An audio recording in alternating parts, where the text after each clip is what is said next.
हम भी उठ जाते हैं मॉर्निंग में जब सभी अपने मीठे ख्वाबों में सपनों में सोए रहते हैं। सेविंग भी कर लेते हैं ठंडे पानी से, बिना गाल का परवाह किए हुए रगड़ते रहते हैं जिलेट से। माँ आजकल हम वहां रहते हैं जहां कोई नहीं रहता, कभी -20 डिग्री में तो कभी जंगल में, कभी चाइना के आसपास तो कभी पाकिस्तान के आसपास। मेंटली एजाइल और फिजिकली दोनों फेट। साला कितनी खुशी होती है ना जब 10 दिन की छुट्टी पे घर आते हैं, कभी बुआ के घर तो कभी मौसी के घर, कभी इधर तो कभी उधर। कभी खुद को समय दे ही नहीं पाते, मिलते ही रहते हैं जिंदगी भर लोगों से। लोगों से मिलने के चक्कर में कभी खुद से मिल ही नहीं पाते हम। फौज में काम करते करते हम इतने सिंसियर हो जाते हैं कि पब्लिक ठगना स्टार्ट कर देती है। 10 का सामान 20 रुपए में बेचते हैं दुकान वाले।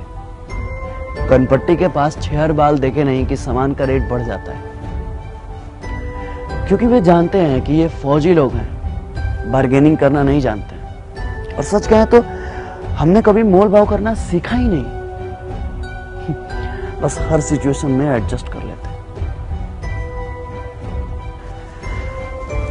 जो दोस्त हमें दोस्त समझते थे, आजकल वो हमें कैंटीन समझने लगे हैं। लीकर कार्ड और दारू से ज्यादा हमें किसी ने समझा ही नहीं।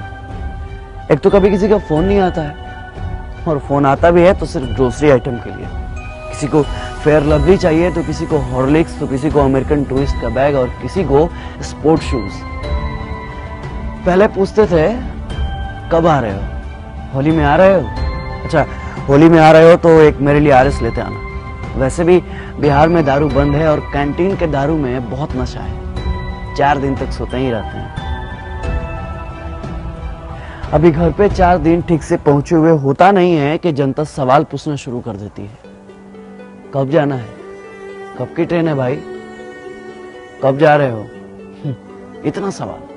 इतना सवाल तो साला खुद से हमने कभी पूछा ही नहीं जितना बगल वाले पूछते हैं। एक तो कम उम्र में ही आ जाते हैं डिफेंस लाइन में और कट जाते हैं सोशल लाइफ से। कभी किसी के शादी में नहीं जा पाते, कभी किसी के फंक्शन में नहीं जा पाते। शिकायतें सबको रहती हैं कि हम नहीं आते हैं, पर क्या करें, अपनी जिंदगी को बस एडजस्ट कर लेते हैं। अपने पर्सनल लाइफ को सोशल लाइफ से कनेक्ट ही नहीं कर पाते, क्योंकि फौजियों का कोई सोशल लाइफ ही नहीं होता।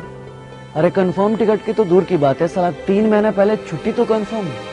और हाँ, यह सब हम कुछ बोल भी नहीं सकते, क्योंकि फौजियों के लिए छुट्टी एक प्रिविलेज है, मौलिक अधिकार नहीं। जितना हमने संविधान को समझा है ना, उतना संविधान ने हमें समझा ही नहीं। हमारे अधिकारों में टर्म एंड कंडीशन अप्लाइड कर दिया गया। सेना में पॉलिटिक्स नहीं है, लेकिन आजकल सारा पॉलिटिक्स सेना पर ही होता है, क्योंकि घर घर में हॉर्लिक्स से ज्यादा पॉलिटिक्स चलता है। अब क्या फर्क पड़ता है भाई साहब को कि बगल में 4 घंटे से कौन खड़ा है? जब कंफर्म सीट नहीं मिलता ना साहब, तो बाथरूम के बगल में कहीं भी सो जाते हैं। कहीं भी मतलब कहीं भी। ऐसे तो हमने कई बार अपने कंफर्म सीट पे लोगों को जगह दी है, अपने साइड लोअर को मिडिल अपर पे एक्सचेंज भी किया। कई बार तो हम खड़े भी हो जाते हैं, मगर दिमाग नहीं लगाते, जज्बात को समझते हैं। आपको क्या पता है कि सुबह 10 बजे जब बिना लंच कराए शाम 4 बजे पुरानी दिल्ली से तिनसुकिया जाने का ऑर्डर आता है, तो ये भी नहीं पता होता है कि ट्रेन है या नहीं है, तो समय है या नहीं। बस हाथ में वारंट का एक हर्रा पन्ना होता है जिसमें फ्रॉम और टू लिखा होता है। ये नहीं लिखा होता है कि किस ट्रेन से जाना है और ये रहा आपका कंफर्म सीट नंबर। बस चल देते हैं जय हिंद बोल के। हम आपसे आपका सीट नहीं मांगते, थोड़ी सी कोऑपरेशन मांगते हैं, थोड़ी सी उम्मीद मांगते हैं, बस थोड़ी सी दिल में जगह मांगते हैं, फौजी समझकर। क्योंकि फौजियों के लिए तो सारा मुल्क अपना है। ये थोड़ी सी सिंपैथी ना किसी एलोपैथी से ज्यादा काम करती है साहब। इसलिए अपनों से गुजारिश है कि अपनों के लिए अब कभी भी ट्रेन के या बाथरूम के कहीं भी कोई फौजी भाई मिले ना, बस दिल के कहीं कोने में थोड़ी सी जगह दीजिएगा। जय हिंद, जय Bharat. If I die in a war zone, box me up and send me home. Put my medals on my chest. Tell my mom I did my best. Tell my dad not to go. He won't get tension from me now. Tell my bro to study perfectly. Key of my bike will be his permanently. Tell my sister not to be upset. Her bro will take a long sleep after sunset. Tell my nation not to cry because I'm a soldier.